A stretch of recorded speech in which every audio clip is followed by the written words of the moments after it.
¿Cuál es el resultado de ese secuestro? Pues el que tú insinúas, el que durante muchos años este país ha vivido prisionero de la idea de que el discurso nacional, que el nacionalismo español era algo ligado a la dictadura, que en definitiva incluso la propia idea de nación española era un poco el invento para los menos ilustrados, el invento de Franco, para los más ilustrados, el invento de don Marcelino Menéndez Pelayo. Se ha configurado pues una reticencia hacia la idea nacional que ha tenido predicamento especialmente en el momento de la transición y que todavía tiene su eco en la vida española. Un eco cada vez más limitado, cada vez más difuso, pero que, en fin, todavía forma parte de nuestro discurrir político, ¿no? Y un momento fundamental que se aborda en distintos capítulos del libro es el momento de la transición, ¿no? Cuando hay que rediseñar la planta territorial del Estado español y, lógicamente, el nacionalismo pues está presente, ¿no? Pero, sin duda, la forma administrativa en que se resuelve la nueva planta pues fomenta tendencias en distintos sentidos, ¿no? Había un problema básico en la transición, eso es algo más que conocido, que eran las demandas particularistas por parte de los nacionalismos catalán y vasco, sobre todo, en menor medida por el gallego, y eso se resuelve pues con la fórmula del Estado autonómico, al cual tú dedicas uno de los capítulos del libro, un capítulo que he leído, me parece muy, muy interesante, pero me gustaría, sobre todo para que los oyentes, ¿no?, tuvieran constancia de eso. ¿Cómo valoras tú la solución que se le da a la salida del franquismo en términos territoriales y en qué papel queda el nacionalismo español? Mira, creo que la cuestión clave al respecto es tener en cuenta que los españoles nos enfrentamos en el momento de la transición a una doble demanda de autonomía territorial. Por un lado, la que tú señalas, la demanda de unos nacionalismos periféricos a los que la democracia española tiene que integrar en el sistema, tiene que situar dentro del orden constitucional. Pero junto a esa demanda nacionalista no hay que perder de vista la existencia de otra demanda regionalizadora muy significativa en el conjunto de España. Es una demanda regionalizadora compleja, que se manifiesta en la defensa del regionalismo económico, en la defensa de la reforma de la administración, en la defensa de la aproximación del poder a los ciudadanos, que se manifiesta también en las ambiciones de las clases políticas locales por hacerse con un lugar al sol en la vida pública, y que se manifiesta también en un componente mimético en relación a los territorios con movimientos nacionalistas propios, Cataluña y el País Vasco. Pero todo eso forma parte de la realidad. De modo y manera que nuestro poder constituyente tuvo que enfrentarse a esa doble demanda regionalizadora. Y de ahí surge el Estado autonómico. Yo no creo, contra la explicación que tantas veces se habla de la tesis del café para todos, que esto fuera una improvisación política de la UCD para diluir el problema vasco y catalán, que fuera en definitiva una estrategia para tranquilizar a los sectores más conservadores de la vida española. Miren ustedes, no le vamos a dar a Cataluña y al País Vasco otra cosa que lo que le vamos a dar a La Rioja. Creo que en definitiva fue una respuesta a una demanda compleja que hacía que en definitiva que hacía conveniente la solución adoptada. Es verdad que habría otra hipótesis, que en ese momento podíamos habernos planteado la idea de restablecer los estatutos de autonomía de la Segunda República, haber resuelto el problema catalán y vasco y haber dejado las cosas igual. Pero eso tenía dificultades. La primera, sin duda ninguna, tenía que ver con la forma de gobierno.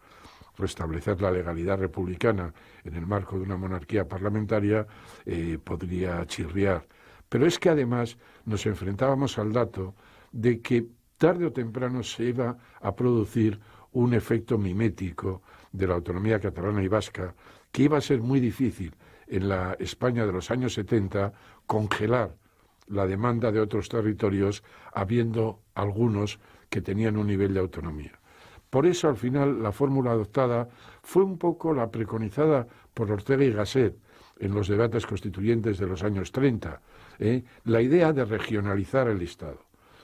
Eso al final fue lo que se impuso y, en mi opinión, con fundamento. No fue una decisión frívola, fue una decisión adoptada atendiendo a las circunstancias, ¿no?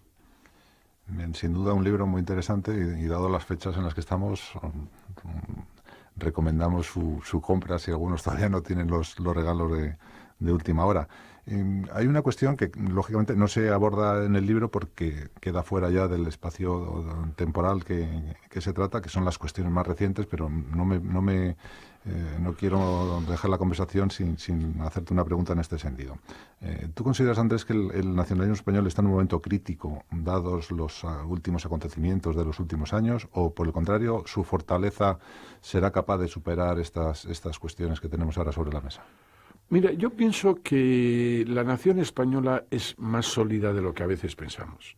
Yo creo sinceramente que el peso de la historia, el pasado reciente de este país, todo ello confluye en el mantenimiento de una nación española dentro de la vida política actual, dentro de la Unión Europea, pero en definitiva yo no creo que esa nación española se haya diluido.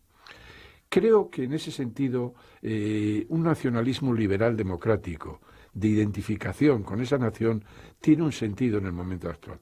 Un nacionalismo que, de acuerdo con los valores constitucionales, tiene que abrirse a una convivencia con otras sensibilidades nacionales. Nuestra Constitución, la Constitución de 78, tiene como gran solución para el problema nacional la defensa de un orden de lealtades compartidas. De que un individuo, un ciudadano, puede ser leal a Galicia, puede ser leal a España, puede ser leal a la Unión Europea y puede sentirse ciudadano del mundo.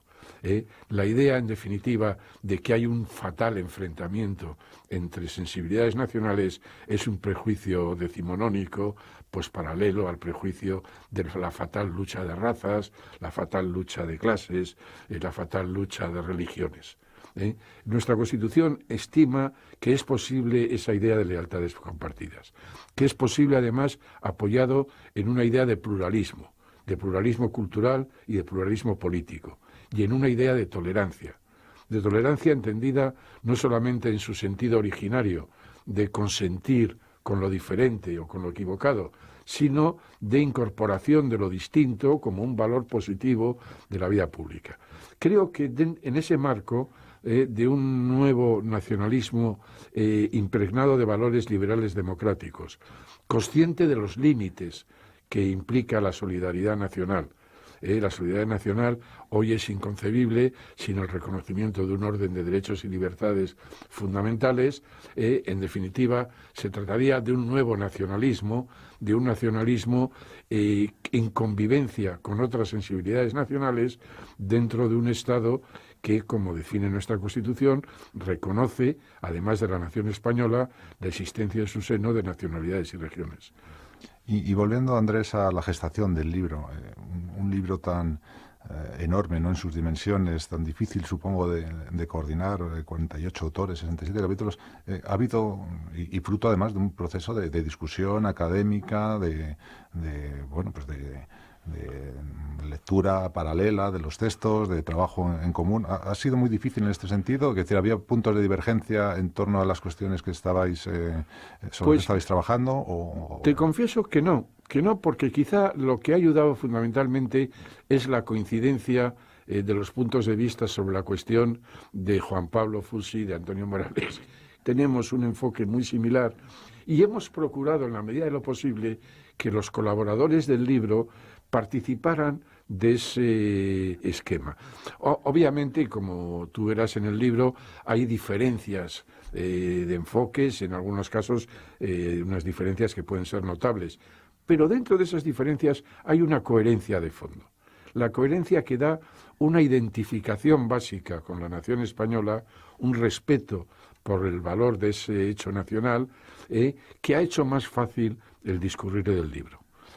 Y luego, por otro lado, pues hemos tenido una infraestructura, el apoyo de la Fundación Ortega Marañón, una financiación adecuada, y eso ha hecho que, bueno, que en medio de las dificultades, pues haya ido adelante el proyecto, ¿no?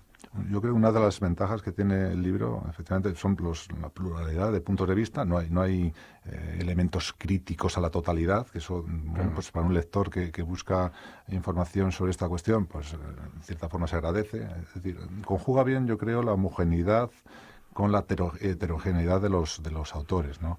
Y en ese sentido, bueno, pues es una aportación grande y que creo que el lector va a agradecer, porque encuentra no solamente distintos momentos históricos, distintos periodos, sino que va a encontrar pues distintos puntos de vista.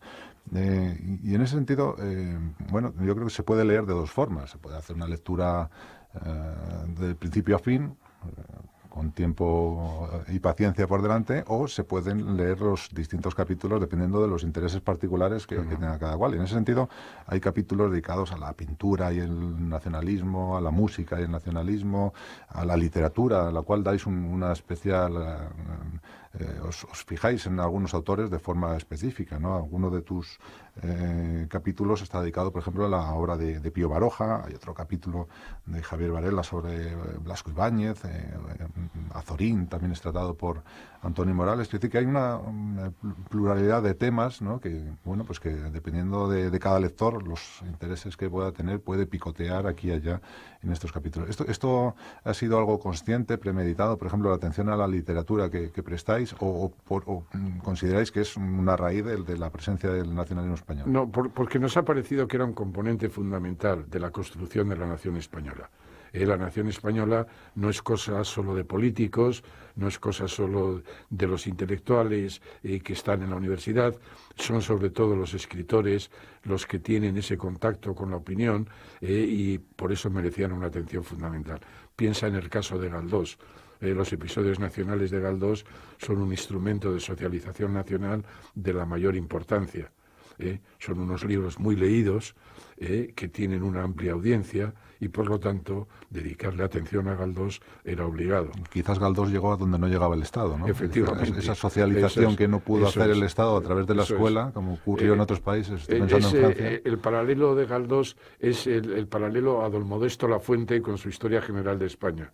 La Historia General de España llega a los profesionales, a los eruditos, a los hombres instalados que tienen bibliotecas en sus estudios, mientras la obra de Galdós tiene un calado mucho más popular, llega a una clase media-baja, a una clase popular incluso. Por ejemplo, las bibliotecas de las casas del pueblo en España, todas tienen los episodios nacionales. En ese contexto, la atención a la obra de Galdós era obligada, pero no solo a Galdós, como tú dices, sino en general a toda la gran literatura del siglo XIX y del siglo XX.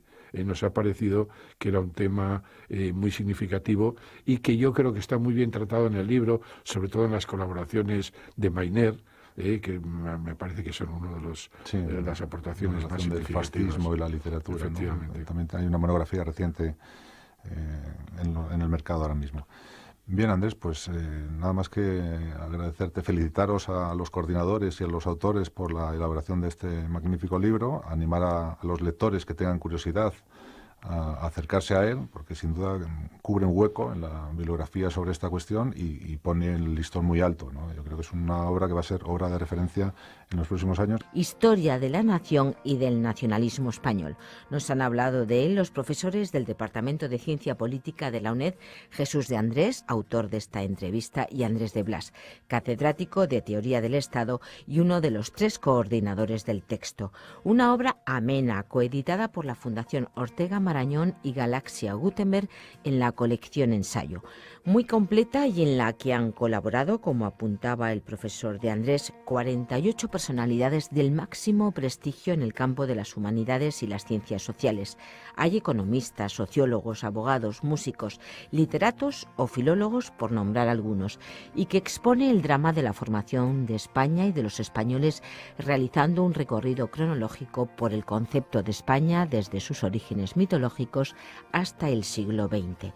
Es un libro cuyas peculiaridades la hacen una obra única en el sentido de que profundiza en la nación y en el nacionalismo español desde una perspectiva no suficientemente tratada ni reflejada en otras publicaciones de estas características, más preocupadas en la historiografía centrada en nacionalismos periféricos. Además, es destacable, por lo que la hace un trabajo inédito y diferente, el hecho de que entre los autores hay sensibilidades dispares que no entran en conflicto, dado que el hilo conductor de la obra pasa por la identificación de todos con una idea de nación española basada en la convivencia de sensibilidades nacionales distintas al amparo del pluralismo, la tolerancia y la lealtad a la Constitución.